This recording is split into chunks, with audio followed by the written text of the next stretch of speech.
Accely.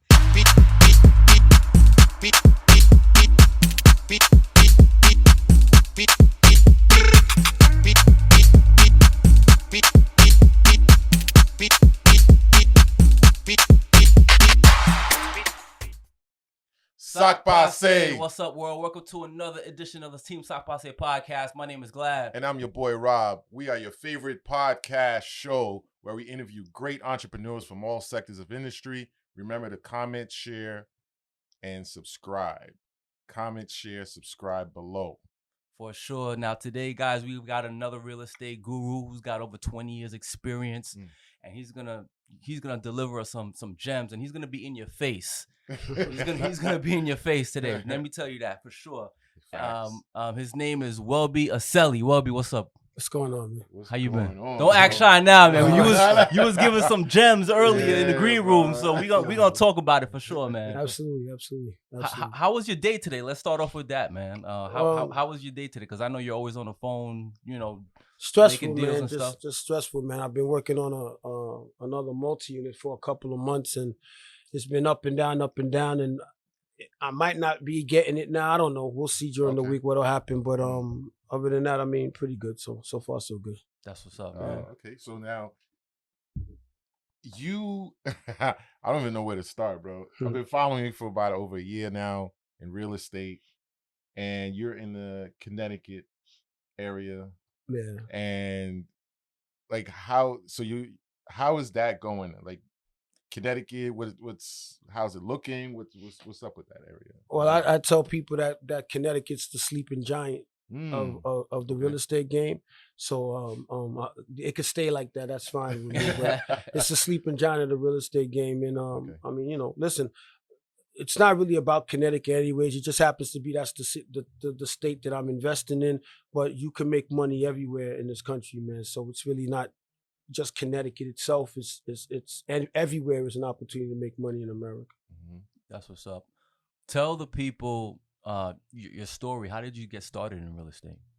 Well, the first seed that was planted in my mind about real estate, which I didn't realize until later on in life, until maybe my late teens, early 20s, is the first seed that was planted in my mind about real estate was at about the age of 7 years old. About 7 years old. Wow. When I was it's me and four brothers, so it's a total of 5 boys that my parents had, and we was living in the projects in Brooklyn. And my godfather, he's from Long Island. And he was in the suburbs of Long Island, and he would come and visit us in Brooklyn. And he was always coming with a beautiful, nice car, nicely dressed and stuff like that. And we would go out to go visit him at times. And just being around him and stuff like that, he was always good to me. And just later on in life is when I found out that he was living what was appearing to be successful, at least from being in the projects, that he was doing that through real estate. So that's where I was initially influenced about real estate.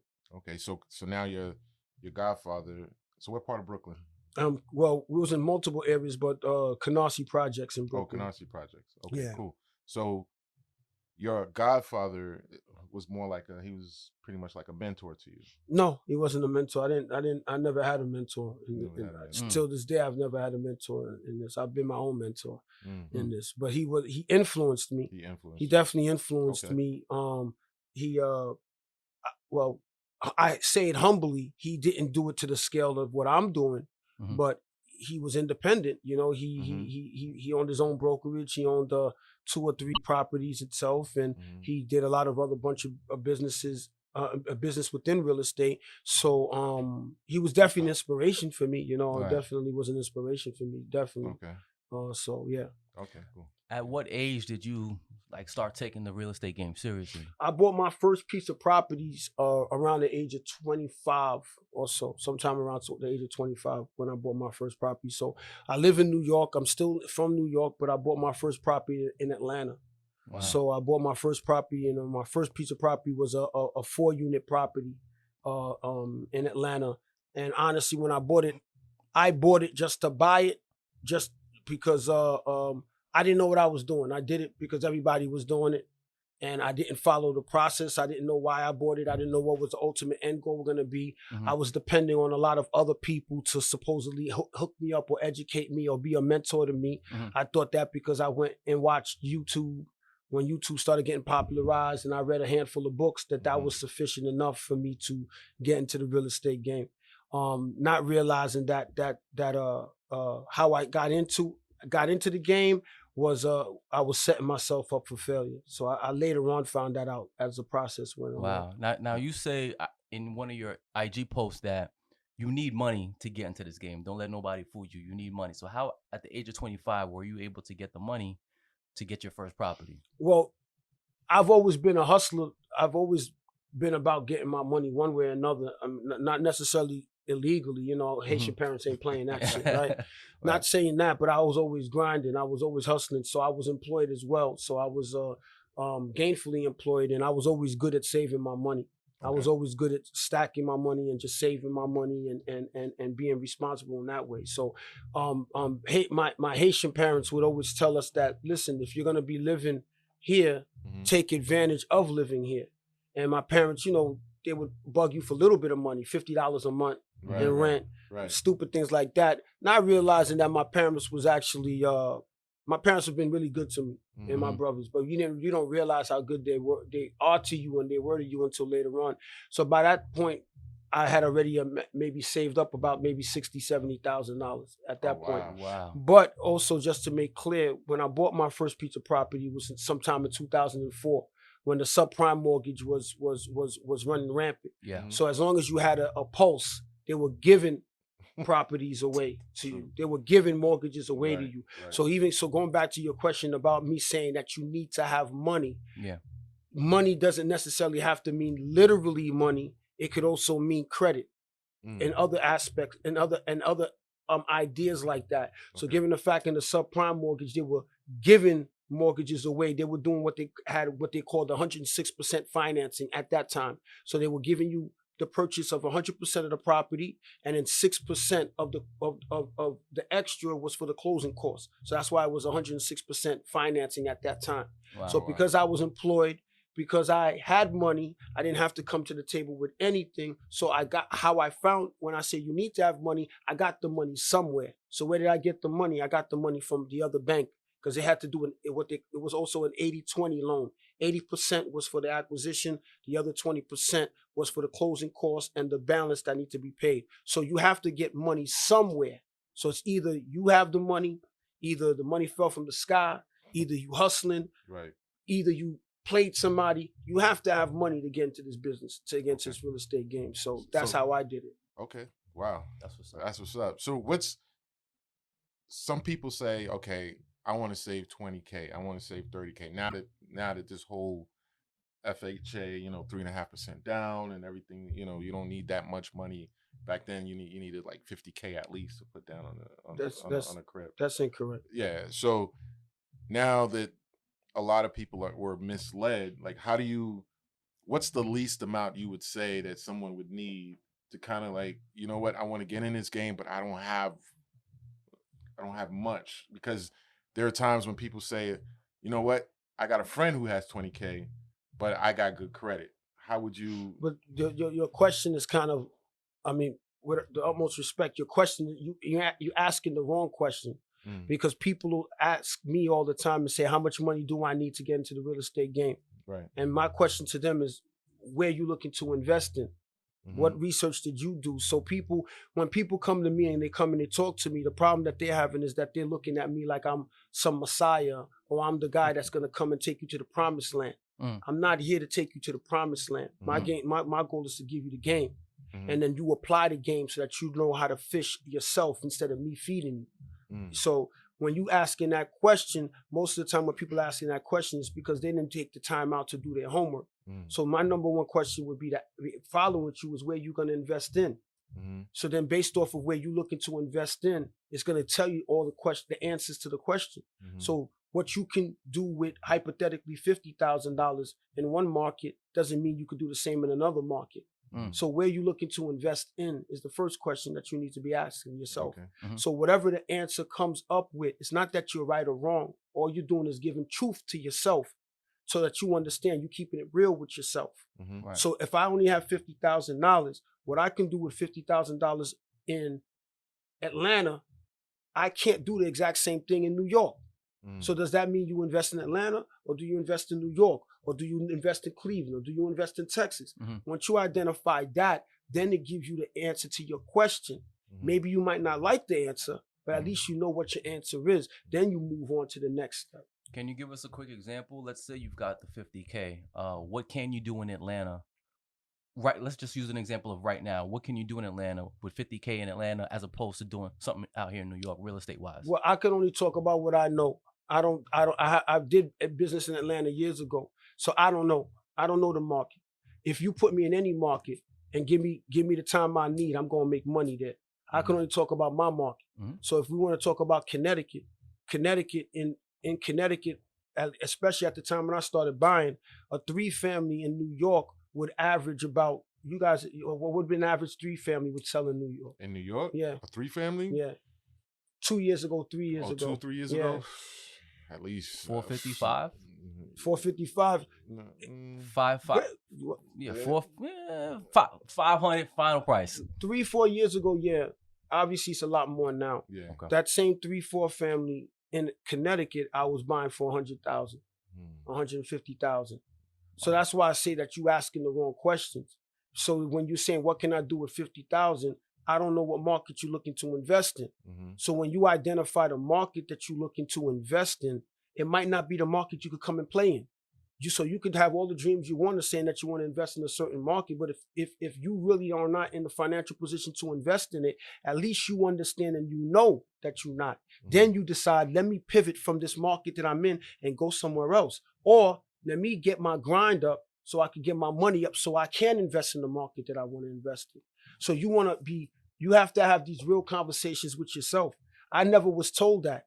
So I was just following what everybody else was doing. So everybody was doing certain things in the market that they're in. So I'm like, fuck it, I'm going to do the same shit too. And I had no business being in that market. I didn't know what the hell I was doing. But the people that were supposed to be part of the team that's supposed to be looking out for you, i.e. the realtors, the mortgage companies, the attorneys, I'm the only one that's in this game telling you that these people don't give a fuck about you. You need to figure out a way to cover yourself and to protect yourself. And the way that you start protecting yourself in this business is to educate yourself. Most of us ain't going to take the opportunity to educate themselves. They just want to dive in. That's why I tell people that too many of us are penny smart, dollar stupid. So too many of us will spend $200,000 to buy a piece of property that you don't know what the hell you're doing, but you won't spend $200 to educate yourself before you buy that property. So why do you think is that? Because on my end, everyone it was all about real estate investing. Real estate investing, invest. You don't need a license, just go in. But I had to apply that. I had to apply myself. I had to reach out. I did YouTube University in the beginning, and now reaching out to education platform. So I educated myself about real estate. But then I noticed that a lot of people want that instant gratification. They want it right away. They may not have the time for the education. They have the money. No, they have the time for the education. If they want. They don't want to take that time. They have enough time to go party and to turn up and to appear like they're doing something versus to actually invest the energy and the time to do it. In this game, it's easy to get a property. It's easy to get a mortgage. The easiest part of the game is to spend money. That's the easiest part of the game. So that's why I always tell people, if that's the easiest part of the game and it's that difficult, so how much more harder you think everything else is? You know what I'm saying? Yeah. So I can't stress enough educating yourself. And especially with the new generation today, you guys are ahead of us than what we had to deal with coming up because we didn't have access to the information that's out here. And now you have an abundance of information out here and you still refuse to educate yourself. So as a young 25-year-old, you buy your first crib in Atlanta. How were you able to educate yourself with that process, with that getting that property and then going on and getting on? No, I got robbed. That's how I educated myself. I got robbed. Talk to us about that experience. I got robbed. Everybody part of the process took advantage of me. Everybody.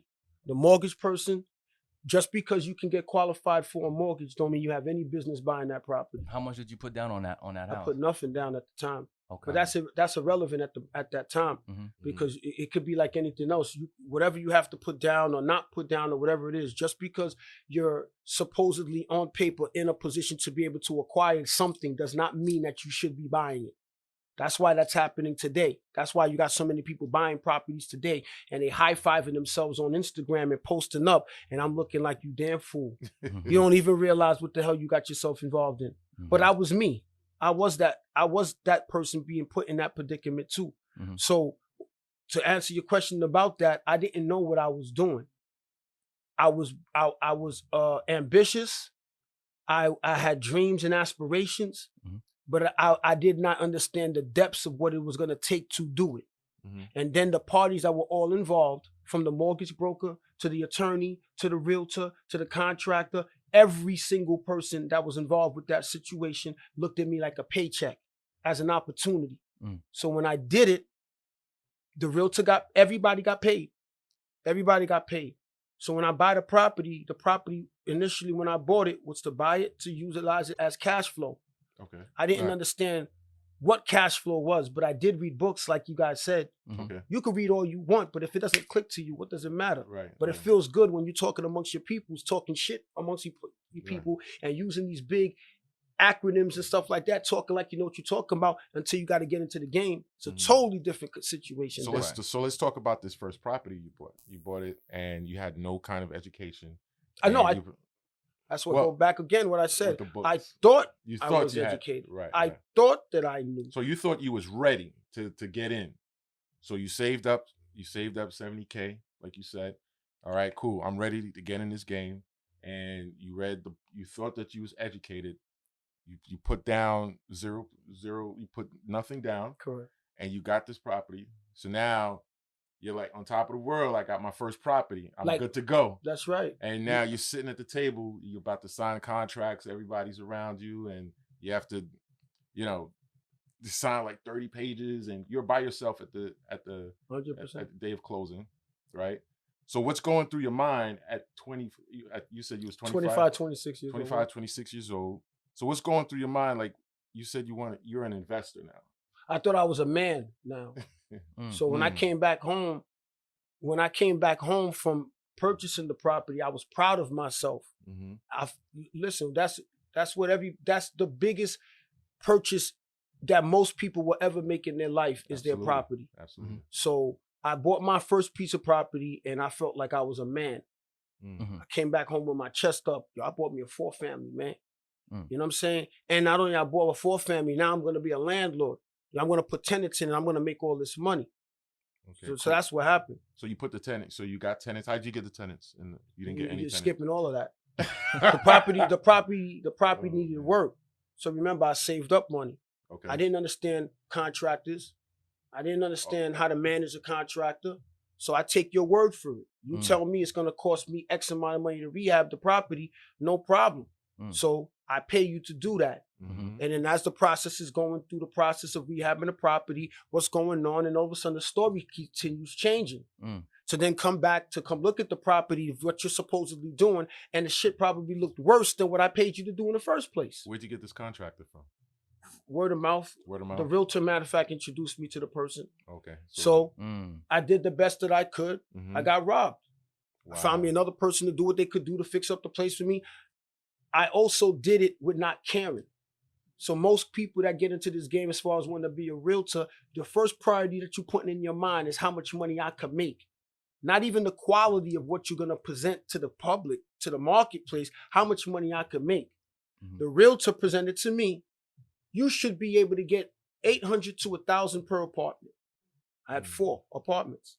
So if I could get hypothetically $1,000, that'd be $4,000 a month. Correct. My mortgage was $2,000 a month. So I should be making at least $1,500 to $2,000 a month. Start going through the whole process. I didn't validate what she said to me. I didn't know I needed to validate what she said to me. Long story short, paid the contractor, was not satisfied with the work, had to do what I had to do, and I slapped it together like most people do today. Just slap whatever you can, put to the walls. Fuck it, I'm not going to really want to live in here. And you had no rehab, no kind of construction background, nothing? No, none of it. Wow. My thing is I'm not a scumbag. I'm not a thief. I'm not here to rob nobody. If we're gonna do business, and I've been like that since then, and I'm the same way that I like that today, but I have a whole different method of what I do. Mm-hmm. So my thing is, I'm gonna pay you for whatever work that you're doing, realtor, contractor, whomever you are. Mm-hmm. I'm not here to rob nobody. Mm-hmm. So when I did that, the person robbed me. Mm-hmm. After they robbed me, I slapped whatever I could together. Would I have lived there? No, I wouldn't have lived there, but fuck it, I'm not living here. That's what most people attitudes, Right. the way they think. Right. People do that today. I don't think like that anymore, Mm-hmm. but that's how I thought. The same apartment building that my realtor told me I should get about $800 to $1,000, the best I can get out of those apartments was $500 a month. Wow. Times 4. Wow. Mortgage is $2,000. Mm. Don't forget, everybody keep talking about property managements, right? Mm-hmm. That's the whole game everybody talk about, right? Right. So then I hired a property manager. How much were you paying for them? Property management on average gets 10%. Correct. 10% of Of the 2,000 mortgage. of the rent. Of the rent, Of the rather. rent. So 10% of Mhm. 2,000 is what? Yeah, this is 200. 200. Yeah. My mortgage is what? Damn. So I was already in the 4,000. hole You was in $200 a yeah, month right. before I even Wow. got started. Wow. Before I even got started. And that's as long as everything goes well. Half the time, none of my tenants were paying.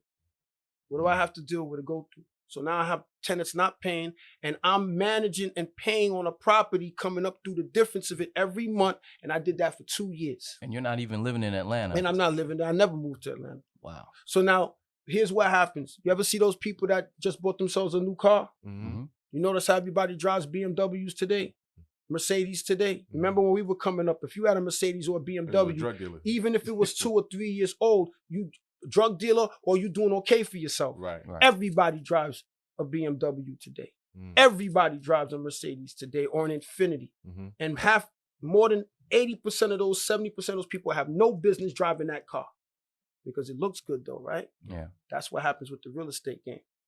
So you watch and pay attention on Instagram. Watch how many balloons are popping. Congratulations to this person because they just bought. So when you just buy your new car, the first month or two, it feels good, don't it? Absolutely. Right?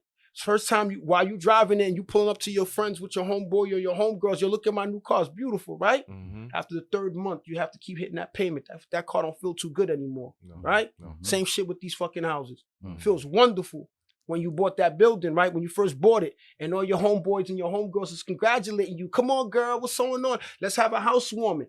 And then when it dies down, now you have to maintain it. It don't feel too good no more. Yeah. The property's supposed to work for you, not you work for it. That's what most of the people are doing today. You working for that property, and then you're gonna kill yourself to keep up with the Joneses, to keep up with that look. That's what I did too.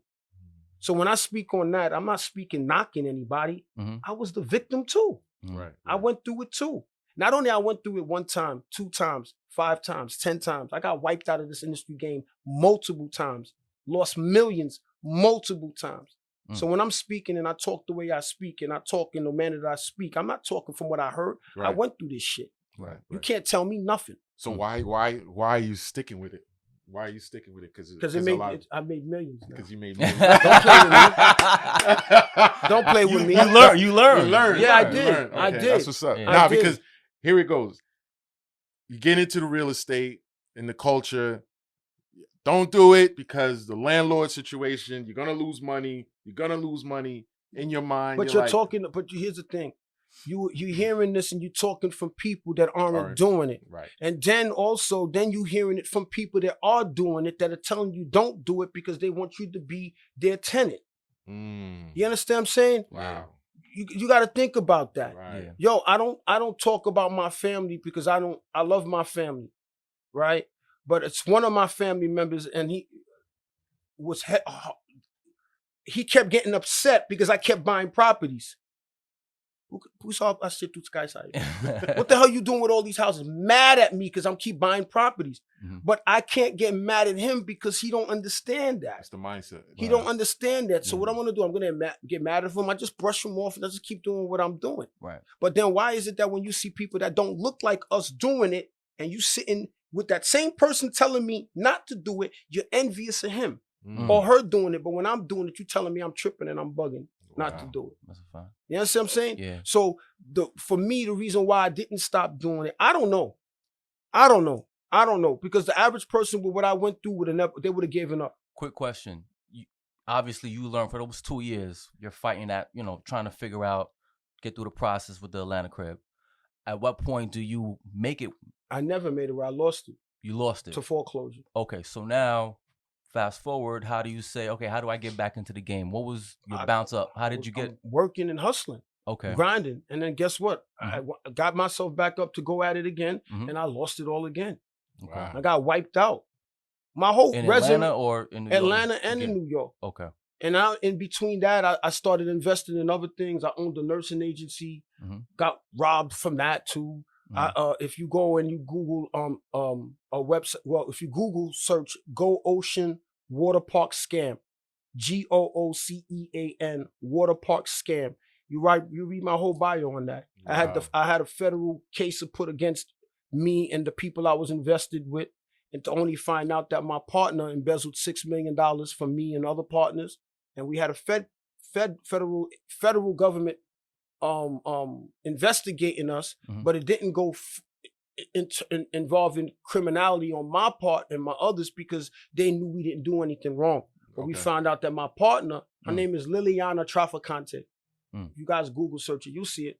If you Google search it and you read the whole bio, and you're gonna read victim number 4. Victim number 4 was me. That was victim number 4. And you'll see all I was doing was fighting for my life. I'm not talking about just with that case. I'm talking about with my life because I want to make something of myself. So I kept trying. I kept trying. Every time I kept trying, I kept punched in the face, kept getting robbed, making mistakes. Fuck it. I felt down. I was sad like everybody else too. I was disappointed in myself like everybody else do. I had doubts just like everybody else too. All of those things. And I just kept getting up and kept trying.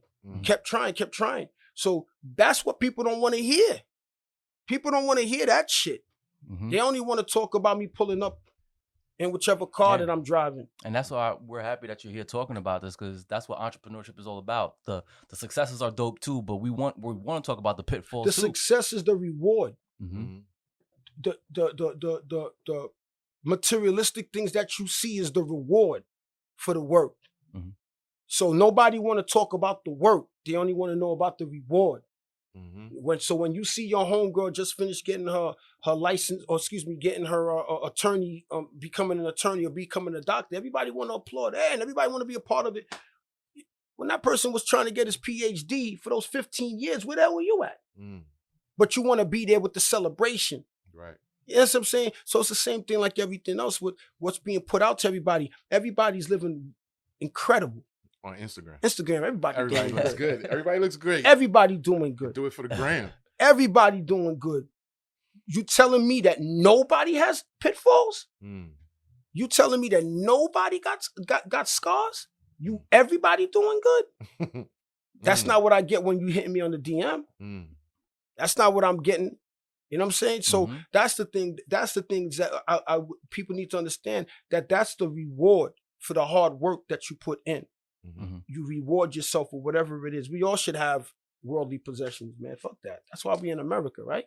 We all should have worldly possessions and trinkets and things like that, because we're gonna die eventually. So enjoy yourself while you can. You know what I'm saying? But most of us prefer to look the part than to really be the part. You know, so that's just what it is with that. So now, for someone who wants to get into real estate and they're following you, or they're just now hearing about you, one of your IG posts, you were saying you need the money. Fine, you got the money, but there's different ways to get in, right? So what would be a first entry point for somebody to get into real estate? I mean, there's so many different things, man. First, you got to figure out what you want. I can't tell you what you want. You need to know what you want. You need to know I know people hear it sounds cliche, but you need to know what your why is. What do you want to do? I met a guy that he wanted to get into real estate, and his goal was because he wanted to make enough money to pay for his daughter's college tuition, because he didn't want her going into student debt. So when he came to me and we talked business, he just wanted to flip a property. So he flipped the property and he made enough money to pay for his daughter's 4 years tuition. He was done. That was it. One and done. He was happy. Wow. Good for him, bro. Okay. I know other people that they want to be landlords and they want to build up a portfolio. I know other people that they're content with working their employment and wholesaling. Whatever you want to do, there's nothing wrong with whatever you choose that you want to do. You have to have that real like conversation with yourself and be real with yourself. Now, whatever it is that you come up with, now there's certain processes you got to go through to go to that process for you to realize, are you even in a position yet to do that? When you come up with the realization, if you are, you not, then you know what you got to do next. You know what I'm saying? So that's why I tell people, I'm not going to tell you what to do. I'm not here to tell you what to do. What we're going to do is have a serious conversation about your goals and what you want, why, where you at in life, and then we're going to walk those processes. You're going to come up with the answer without me telling you. That's the best way to learn. So you're coaching. Whatever you want to call me. The goal my goal with anybody is for you to feed yourself. Feed yourself, right? My goal is for you to help you to fish for yourself. Because if all you doing is regurgitating what I'm telling you, the day you piss me off and I cut you off, I cut off your source of income too. Right? Yeah. So if you could learn to do it on your own, then you wouldn't have control of yourself. Not even I could control you. I could control your destiny. You know what I'm saying? And I didn't want that. I was tired of people having control of my destiny, man. So that's what I try to do with people, is to help them to get direction for themselves. So you have the drive. You have the gum show. You ready. You're energetic. And I started out the same way with wholesaling. So I said, you know what? I'm going to choose wholesaling. And I started wholesaling, Long Island and certain parts of Florida, Connecticut, even Cleveland, and reaching out. Everything was done on a laptop. So there were days that I was discouraged because I was right there, and no, it didn't work out. So I got to move on to the next. But then you understand that that's the game, right? That's the game. You get more no's in this business than you'll ever get a yes. Absolutely. That's the game. And I was told from jump, you're going to knock on 100 doors before you get that one yes. I go through that every day. I go through that every day. So you literally have to be ready for that. Like every day. Mentally. Every day. Yeah. Every day. Every day. Every day. And so now 20 years later, how many properties do you operate or have? It rotates a lot because I flip. Like this year, I'm going to do between 35 or 40 flips this year. Okay. And then I own a bunch of rentals as well. The thing is, here's what happens. People like to promote volume, but it's misleading. So the reason why I don't give out specifics like that, one, because I don't need people in my business like that, one. But two, it's misleading. Because you'll have people that will say to you, hey, how many doors do you have? And then you'll hear people say, man, I got 1,500 doors. Sounds wonderful, right? Right. Then, hey, how many doors you got? Man, I got 300 doors. Mentally, you automatically assume that the guy with the 1,500 doors must be making way more money than the guy with the 300 doors. It's not true. It's not true. I got a really good friend of mine, a mutual friend of ours. The brother's worth tens of millions of dollars. And he has a handful of properties. And he doesn't even have a quarter of the amount of apartments that I have. Wow. Right? So that's why it's misleading. Wow. So I don't go with that. I know people that have, in terms of doors, way more doors than me don't make remotely close to how much money I make. Not even close to how much money I make. So that's why I try to have a different type of conversation because it's misleading to the people. You know what I'm saying? So, but I'm blessed. I do good. That's great, man. And now you're blessing others because you're doing courses. Yeah. Talk a little bit about the courses that you're giving. Well, right now I have the hottest online course right now, to be honest with you. It's basically the course that I have out now is I want to make people understand the importance of making sure that you know how to acquire and buy right, because you make your money on the buy in real estate. And I don't care if you wholesaling, if you flipping, if you buy and hold. If you're not buying correctly with the intentions that you have, you buying and you're gonna fail. If it doesn't happen on the first one, second one, eventually it's gonna catch you in your ass. So this course really breaks down the entire process of the mindset that you have to have. Literally, I know people keep hearing mindset, but yo, it really is a mindset when it comes to any type of business. Right. So I want to help you to flip the way that you think. Then from flipping the way you think, the next step I help you out with is to understand that you need to know what your budget is in this business.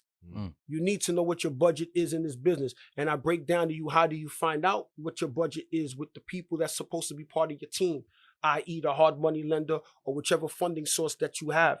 Once they help you to understand what your budget is, it helps to filter out the bullshit and focus on what you only should be focusing on. Because if your budget is only $100,000, why the hell are you wasting your time looking at a $500,000 property when you already know the most that you could fuck with is $100,000? Or if your budget is $1 million, you know at least your lane. So then you go from that process to then where I break down to you understanding the fact that most of the time, most of the properties you're going to go for, you're not going to get. So when you seeing me saying, yo, I'm going to do 35, 40 flips this year, you didn't ask me how many no's I got told just to do those 40. So I break all of those down. So in addition to that, I also have a book that's also attached to that online course. And then I also have a mentorship program that I have where I have a lot of people now signed up, and we do bi-weekly live Zoom call meetups. And then each bi-week, I have a different topic of a course of what I do specifically within my career.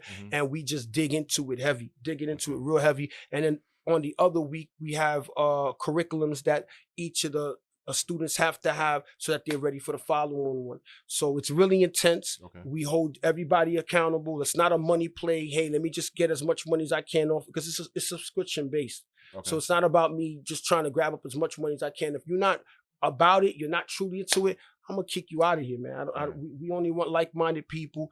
And with the community that we have, man, the success stories, man. One of my guys just picked up actually he got 3 properties under contract from the last meetup that we had 2 weeks prior. He coming back with 3 properties. Wow. We have 2 ladies now that are doing their first flip, a bunch of other deals. And then one of the mentees that I have, I just finished getting into a partnership with a multi-million-dollar situation.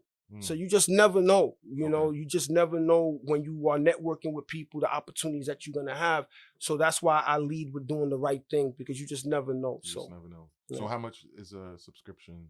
Well, it depends now. Because we always having different sales right now. So right now the holidays are coming, so that's going to be changed. So I'm not 100% sure right now. Yeah. All right, cool. So now, so now most of your people they don't have any kind of real estate experience. The people that are on board now in your course? No, some of them have owned some properties already, and then most of the people have no experience at all. It really doesn't matter, you know, because it's like I said, it's a family thing, and I don't sit here to act like I know everything as well, because I probably could pick up some new game off of you. Who knows? You know what I'm saying? I know what I know. I know what I know well, but I'm always open to picking up and learning new things as well. You know, so right. So now, so as far as the network of people, because a lot of people want to get into real estate, but then they get discouraged from other people that are around them. You know, I know you just got to tune them out, right? So in your case, how long is your course to change that mindset of a person that says the individual depends on them? But the online course in itself that you would be buying, it's over 4 hours worth of content in it. I forgot how many modules. And whoever acquires it, it's theirs forever. They can fast forward it, rewind it, jump to a different module if they need to. It's real intense, man. Like right now, it's heavy. It's real heavy, real heavy. Yeah, definitely check it out. Yeah. Before you get out of here, I saw you mention on your IG about the BRRRR strategy. Talk to us about that. That the BRRRR strategy is not so much the best strategy. There are other. I said the BRRRR strategy is overrated. Right. I'm not saying that it's not the best strategy. And for those who don't know, can you spell out the BRRRR? The BRRRR strategy stands for buy, rehab, rent out, refinance, repeat the process over again. So the BRRRR strategy is a cool strategy. It's not that the BRRRR strategy doesn't work, but what people don't tell you is that the BRRRR strategy is going to require you to then get into even more debt for it to work, technically. So if you do the BRRRR strategy, and let's just make an example of a property that's worth $300,000, or the ARV of a property is $300,000. If anybody, you know what ARV stands for, right? Yeah. So if The after repair value. the after repair value of a property is 300,000. Right. So let's just say hypothetically you bought the property for 100,000, and you spent another 50,000 to fix it. So you're all into the property for 150,000. So since the property is worth $300,000 now because it's completed, utilizing the burst strategy, the bank is only going to give you 70% of the new ARV, which is 300,000. So 70% of that is 210,000. So technically, if you look at it, it's like, oh my God, I bought the house for 100,000. I spent $50,000. They're giving me 210,000. So I'm up $60,000. Right. No, you're not up 60,000. You're in debt an additional 60,000. So you have now a mortgage of $210,000 on a property that was 150,000. So now technically what's supposed to happen is you're supposed to take that $60,000 surplus that you have, plus maybe some of the other monies that you had in it, and utilize that 60,000 to then buy the second property. Then if you follow the same process, each time you're doing it, you're leveraging up more and more and more and more. Sounds great. Wonderful. Ask the people that did that in the subprime mortgage period. Ask the people that bought 10 properties utilizing that same process. So now you over leverage. So regardless of the fact that the property has 30% equity in it, technically, because you only took 70%, but you only can get what you took out of it. So you can't go no more left or right because you already took whatever out of it unless you sell the property. Now imagine that the market shifts now and the property is not worth as much as it was supposed to be. Shifts just a little bit, which is going to happen. It always happens. So now imagine you own 10 properties that you now over leveraged and one of them starts defaulting on you because the tenant's not paying. You're already over leveraged. All it takes is one of your properties to start fucking up. One, maybe two now. You're going to lose all of them. So that's why I would never tell people not to do the burst strategy completely, but don't use that burst strategy as the foundation of you building up a scalable real estate business. Do it because you got to get in it. Do what you have to do to get up. But in the meantime, you have to find other avenues and ways to generate the money so you can keep buying properties without over leveraging yourself. Wow. So all of my rentals, so you understand, even the ones I own now, I buy them all as a distressed property or underperforming property. But with my intentions of when I buy my properties, I buy them with 20% down. In the manner of how I buy them, and then the work I put into them, they're worth 20% more than what I originally bought it for. But don't forget, I put 20% down already. So I already had 20%. So you're ahead of it. Way ahead. Yeah. So most of my properties now that I just bought 2 years ago are valued at doubled what I bought them 2 years ago. And I just leave the equity in there and I just take the cash flow and I just let the cash flow reimburse me the money it cost me. And then I just build up from there. So yeah, I better take this man's course for more of these gems. That's powerful stuff. Just a quick question. So what do you tell someone who wants to buy a single family? Do they get into they want to buy a single family, but then they hearing everyone else saying don't buy a single family, buy sounds good. Sounds good. I mean, it sounds so good. It's like a 4, 3, 2, 1.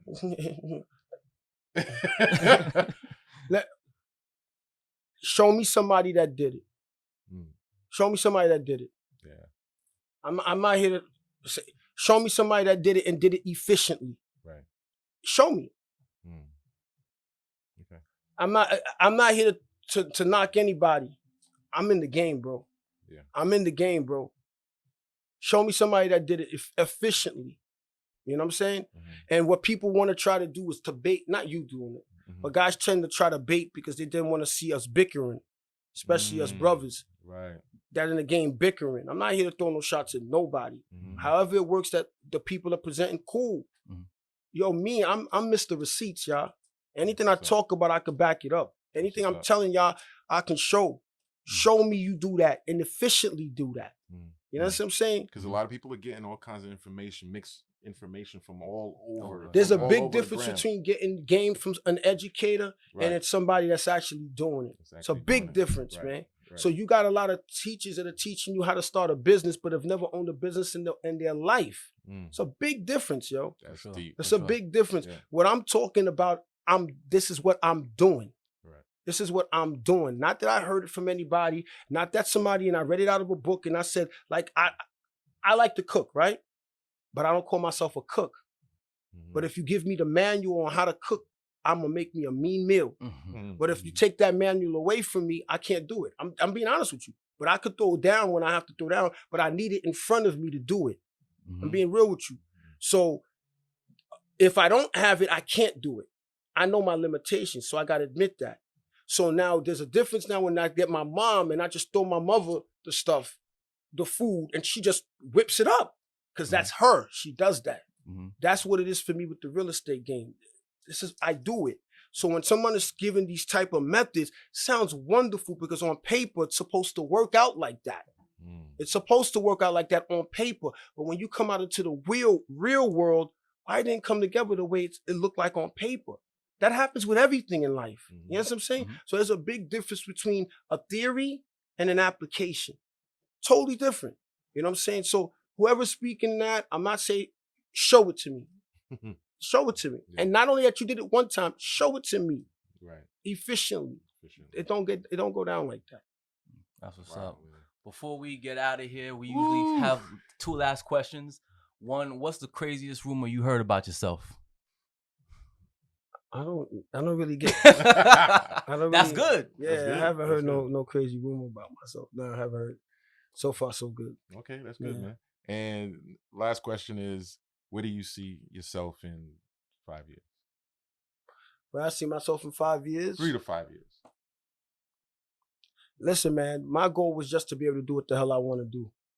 So if I'm gonna say, I hope that that's the same thing that I'm doing now. That I could I just want to do what I want to do, man. I'm not trying to be better than anybody else. I want to be able to give the people that I care about whatever it is that they want. Be there. I just want to do what I want to do. So if I can do that in 3 to 5 years, man, whichever level that I'm on, I'm thankful, man. I'm happy, man. Wow. I'm happy. Dope.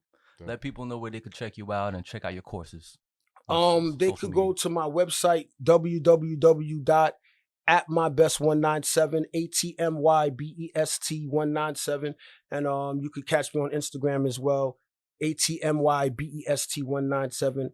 And Twitter, the same thing, all the social media platforms. That's how you guys can catch me. And then if you go to my website, you can catch the links, and it has all the links to the different options and stuff like that. Are you still doing the ride-alongs? I'm not doing them until next year. When it starts warming up again, I'll start doing that again. Yeah, those are dope, man. I love those. You got to definitely bring those back. Yeah, I do them I do them all the time. I do several a year, but I like to do them when it's warm. Right. It's just a better experience in warmer weather. Right, so, right. Yeah. We don't even call him Welby. We just call him ATM. Yeah, bro. At my best. That's no doubt. No doubt. Nah, that was dope, man. Gems. Today was gems. Yeah. That was awesome. I love your energy, bro. Appreciate it. Yeah. Definitely got to come back. Thanks for coming out. For sure. Definitely got to come back. Ladies and gentlemen, here, ATM. Mr. At My Best, for sure. Yeah. At My Best 197. Check him out. And don't forget to subscribe. Subscribe on YouTube and all your social media platforms, the Team Sock by Say podcast. Subscribe, share, and comment below. Please, please, please subscribe. Help us. We're going to bring more gems to you guys. And that's it. Right. Team Sock by Say, we out.